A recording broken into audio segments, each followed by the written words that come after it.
Yes, people, what's going on? It's your boy, the Boxing Lowdown, and I'm back here with another video. Now, guys, as always, don't forget to like, share, and subscribe. Feel free to drop a comment if you like, and I'll happily get back to you.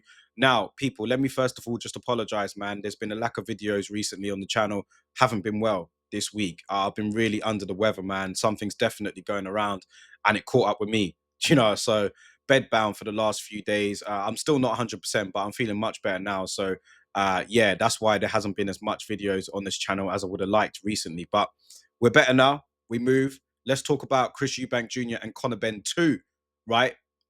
Listen, I watched this fight last night. I was at a surprise birthday event, and we made sure that they had the fight on the screens while that took place, right? So we didn't miss it.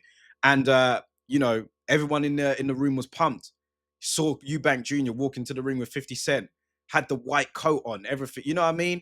Everybody in that room, including me, and I'm sure everybody online was saying it as well. Eubank Jr., you cannot lose this fight walking out into the stadium with 50 Cent with the white mink coat on. You know what I'm saying? You can't do it. You can't lose to a man when you're walking down the ring and you've got that entrance there. You know what I mean? Everybody was saying it. And yeah, he then went on to lose the fight. And he looked terrible, Eubank Jr., man. Absolutely terrible. From the opening bell, he looked unsteady, didn't look sure of himself at all. His body language was terrible. He was on the back foot, trying to pot shot, trying to see if he could catch a trap where maybe from Conor Benn's aggression, maybe like catch him on the way in. But it just didn't work at all. He looked absolutely terrible. And yeah, listen, it was quite clear and evident that he struggled with the weight making here. I mean, I thought he looked all right with on the scales and everything, but that was a ceremonial weigh-in. Do you know what I mean? So first time round, he managed to pull his way through it, really had to grit his teeth and fight through it. This time round, he couldn't do it.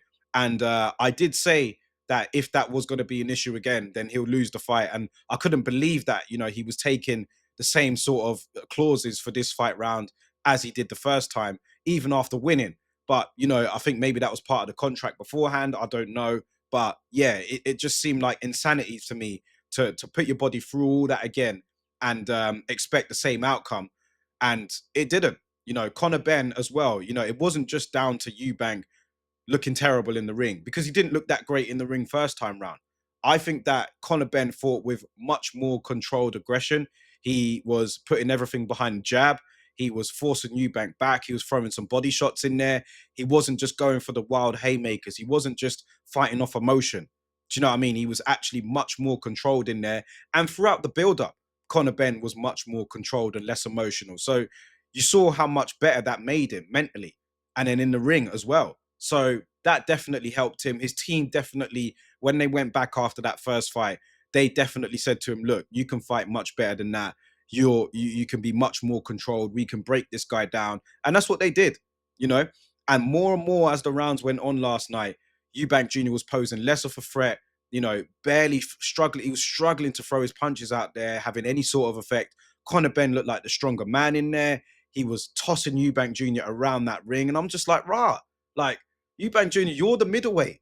And you're getting thrown around the ring by like a blown up welterweight, because that's what Conor Benn is. He's a blown up welterweight. He looked very good on the scales, but yeah, he's throwing Eubank Jr. around the ring, looked unsteady on his feet, you know, and fair play to Conor Benn because, like, yeah, it was controlled aggression. He didn't rush in, and he obviously would have noticed as the rounds went by that Eubank Jr. was getting weaker. So he didn't get too excited in there. His corner, I didn't hear what they were saying throughout the fight, but I'm sure they just wanted to keep a lid on it and just say, look, man, what we're doing is great. Let's keep it going.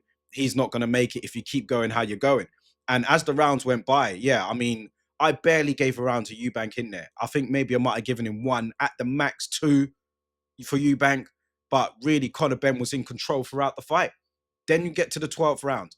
12th round, Eubank Jr. gets knocked down, grazing shot really on the temple there of Eubank Jr., but his legs did a dance and then he fell. And then Conor Benn really had the chance to really seal off an incredible night for him and go for the knockout, which he almost did. You know what I mean? He knocked Eubank Jr. down again.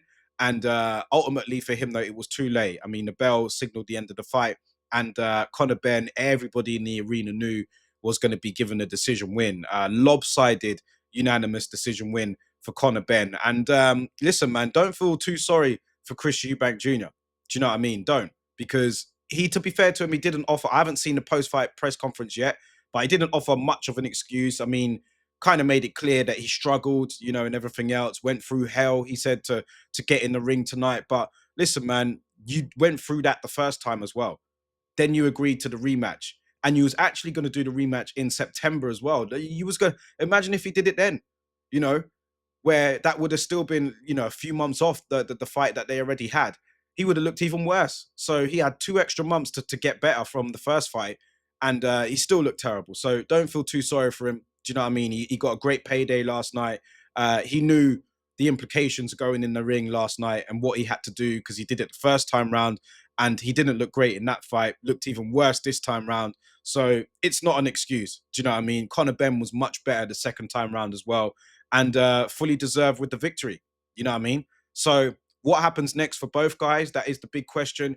For Eubank Jr., I mean, you're 37 next year. I'd rather see you just retire, man, because what you're going to do, you know, the lucrative fights for you are not really going to be out there as much now.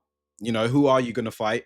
You stay at middleweight. That's not a very, it's not a glamorous division in terms of the names. Are you going to fight any of those guys? Any of the world champions? Aleem Kaluli, who's going to be facing Lara, Carlos Adames. I can't see you fighting them. You'd lose to them as well. You're going to move up to super middleweight. Can't see you doing that. You know, you tried that before, didn't really go well. 37 years old, out of your prime. Who are you going to fight at super middleweight now? Hamza Shiraz? Can't see that. I think that would be an obliteration, to be honest. So where does he go? I think his options are limited in terms of the mega fights. He's in it for the money. And I think that those options for him are limited right now. And the way how he looked last night, you might as well just retire for me. Conor Benn's in a bit of a predicament, though, because he's made it clear that he's going back down to welterweight. But that might be a struggle. You know, we've seen in the past guys that have boiled themselves up a couple of weight divisions and then boiled themselves back down and really struggled. Kell Brook is one of them. He went up to middleweight to fight Golovkin, went back down, was never the same. Roy Jones Jr. went up to heavyweight, then he dropped back down to light heavy, was never the same. Conor Benn, maybe he looked really good on the scales, 159, looked really solid as a middleweight last night. Can he boil himself back down to 147? He's going to have to, because I can't see him going down to 154, which might have been the logical route for him. But those guys down there are killers. I don't think Eddie Hearn is going to want Conor Benn to be in the ring with those guys. So if he can safely get back down to 147, and the options there are good for him, Mario Barros is definitely a fight he'll be targeting. But yeah, I think he's going to have to really, you know, take his time and play it safe with getting your body back down to 147 safely. So yeah, just my thoughts on it, people, man. Let me know yours in the comment section below. Chris Eubank Jr. and Conor Benn too. Let me know your thoughts about it, people, man. And like, again, apologies for the lack of videos, but we'll be back up and running on this channel again now. Thank you guys for watching. Hit the like button, please. Share the video, subscribe to the channel if you haven't already, and I'll catch you on the next video.